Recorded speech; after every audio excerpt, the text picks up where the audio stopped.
¿Qué tal, querido Jorge? ¿Cómo estás?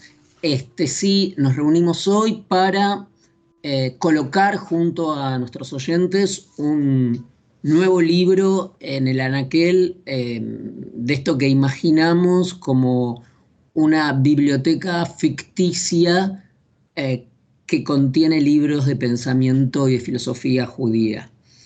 Eh, y en la columna de hoy vamos a colocar un volumen que acaba de aparecer o apareció hace muy poquito eh, de el filósofo, el profesor de filosofía Petar Bojanik. Eh, Petar Bojanik es director actualmente del Instituto de Filosofía y Teoría Social de la Universidad de Belgrado. Dirige también el Centro para Estudios Avanzados del Sudeste de Europa. Nació en Belgrado y junto con sus investigaciones sobre fenomenología, filosofía del derecho, filosofía política, ontología social, se ha dedicado a los estudios de la tradición filosófica judía, sobre todo poniendo luz a ciertos aspectos muy particulares a los que hoy vamos a hacer referencia del pensamiento de Rosenzweig y también de Walter Benjamin. El libro, vamos a ir al objeto, al artefacto. El libro fue traducido como Violencia y Mesianismo.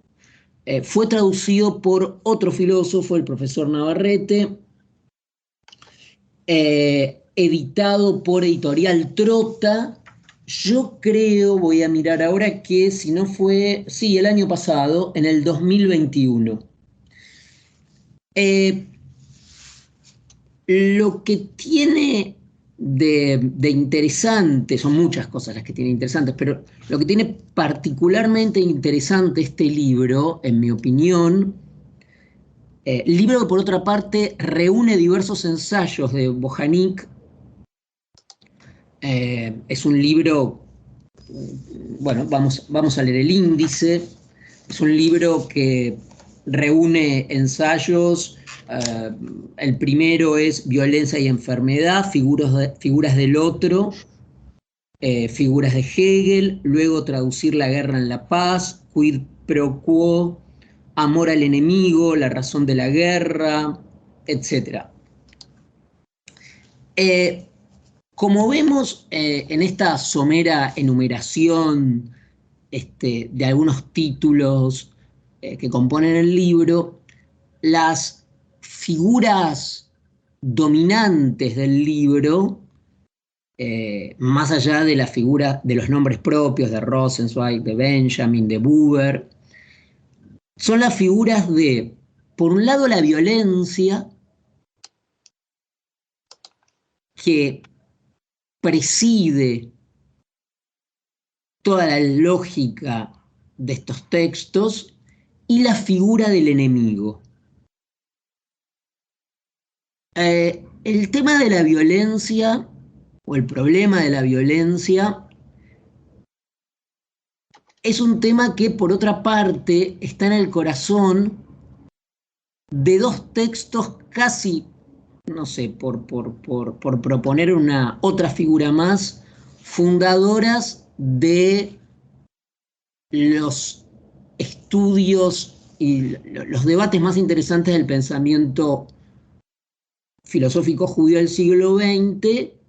Por un lado, la polémica de Derrida con Levinas en el año 64 acerca de la violencia, acerca de la violencia necesaria o de la posibilidad de la anulación o abrogación de la violencia, es decir, lo que en la tradición filosófica se conoce como irenismo. en esa instancia la polémica pasaba por si hay una violencia mínima necesaria en los tratos que mantenemos con el mundo y con los otros, o si hay un horizonte mesiánico de abolición, escatológico de abolición de la violencia, o peor aún, si la abolición o abrogación o anulación de la violencia en el fondo no implica la peor de las violencias, es decir, la ausencia de todo conflicto.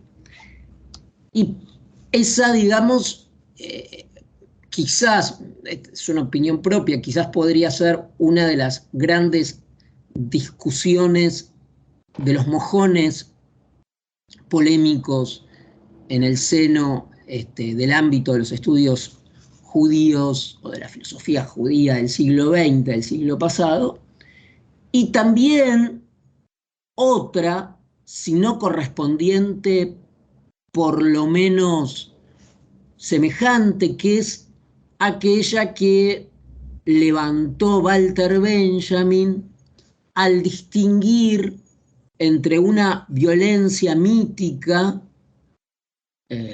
una violencia conservadora, dice él,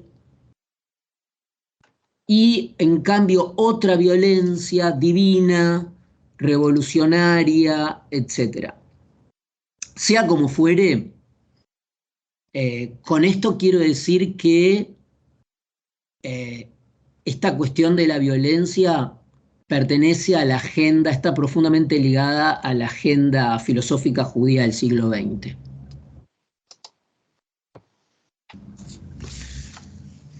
En este sentido, Bojanik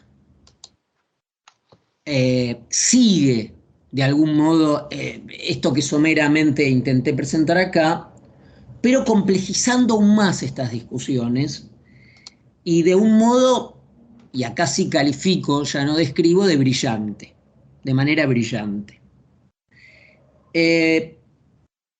Primero, en mi opinión, en lugar de poner la alternativa en que el pensamiento judío descansa sobre la anulación de toda violencia en un horizonte escatológico, o el mantenimiento de una violencia necesaria, se va a referir a una dosificación, a un rasgo homeopático de la violencia. Una violencia que no puede ser aplazada a riesgo de recaer en la peor de las violencias, pero sí en en formas intermedias de amortización de la violencia, en fin, formas que eluden la idea de, dice Bojanik, de la retribución de la violencia. Es decir, y acá hay algo interesante, se me está oyendo bien, Jorge, ¿no? Sí. Ah, perfecto. Y acá hay algo interesante que es que el viejo dictum atribuido a la tradición judía del Ashin, Tahat, Ashin, del ojo por ojo, en rigor pertenece a una lógica de la devolución del daño, de la retribución de la violencia de la que fui objeto, que en realidad le pertenece mucho más a una tradición latina con el quid pro quo, que en realidad ese pro señala de nuevo brillantemente Bojanik, no significa solamente un por, es decir, algo por algo, me hiciste algo, te devuelvo el daño que me hiciste, sino que ese pro del quid pro quo significa un avance, una agresión. No, ahí la retribución, el golpe que se devuelve, eh, nunca se ciña a la lógica estrictamente matemáticamente retributiva, sino que ya comporta algo del orden de lo ofensivo. Eh, Luego Boyanik también se detiene en, por supuesto, la posibilidad de la paz desde el pensamiento de Rosenzweig, de Levinas, del propio Benjamin. Y aquí aparece la idea de dos ideas fuertes. Primero, la idea de la demora de la respuesta. Por supuesto que no hay una idea irenista o inocente de la ausencia de violencia, pero sí de una respuesta aplazada, demorada, y también de la lógica preventiva, que es actuar como si el golpe ya hubiese sido dado antes del golpe. Todas estas cuestiones problematizan y quitan al problema de su respuesta fácil. Dicho de otro modo, Boyanik nos hace pensar. Luego, como dije, aparte de la figura de la violencia, aparece muy fuerte la figura del enemigo. Y aquí Boyanik, en el segundo ensayo, o tercero, ahora no recuerdo, del libro, que es uno de los que más hermosos y más estimulantes, y su lectura más provocativa, aparece una... él toma, Boyanik toma la traducción que hace Franz Rosenzweig de un poema de Yehuda Halevi, al que Rosenzweig le coloca como título Amor al enemigo, siendo que, nos recuerda a Boyanik, en el original de Halevi no está ese título, pero este es solo el comienzo de una traducción equívoca del propio Rosenzweig, donde equívoca no quiere decir errónea, no habla de una impericia técnica, sino que habla de un desplazamiento de la propia figura del enemigo. Es decir, allí, dice Boyanik, donde Halevi distingue entre por lo menos tres tipos de enemigo y utiliza tres palabras hebreas diferentes para designarlos, Mrivi, o sea, el enemigo como aquel que causa ofensas y denigra y que oprime y virtualmente amenaza, el Oyev, que es el que está furioso, el que está enojado y que virtualmente persigue mi cuerpo, al que Dios ya ha arrebatado la vida. Es decir, acá hay una figura muy compleja de un enemigo que me persigue aún yo inerte, y finalmente un tipo de enemigo que proviene de la raíz del desprecio, bus, que finalmente soy yo mismo como enemigo, ¿no? La figura del enemigo dibujándose eh, en mi propia figura.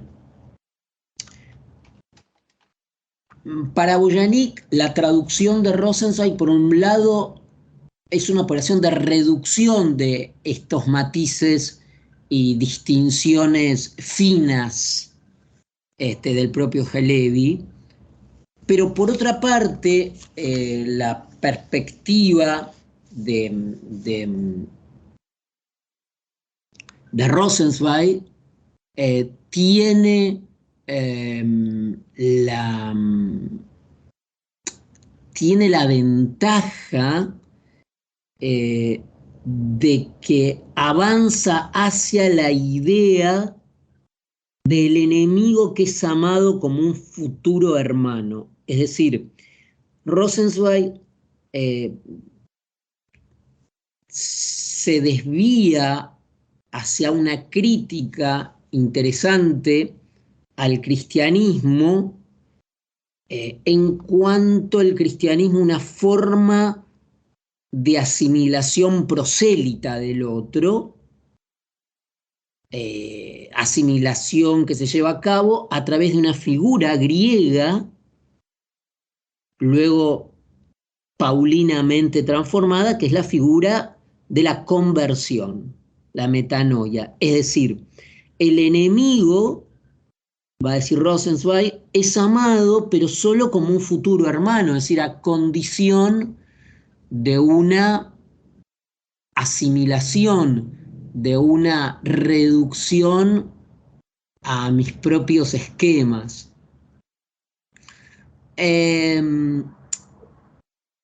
Hay que decir también que la prosa de Boyanik es una prosa de este libro que exige, como vemos, una atención particular.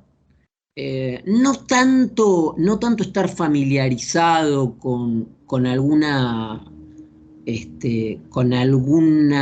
alguna jerga o palabras del repertorio técnico filosófico, sino deshacerse ciertos prejuicios para pensar temas tan complicados, urgentes y actuales, hoy más que nunca, como son la posibilidad de la paz y repensar la figura del enemigo. Y nos recuerda también que en la tradición de la filosofía judía tenemos muchas herramientas para pensar esto. Muchas gracias, Pablo Dreisig, por esta introducción a este libro tan novedoso, y vamos a seguir estando en contacto para seguir hablando de nuevos lanzamientos y nuevos libros de filosofía judía. Hasta la próxima. Gracias.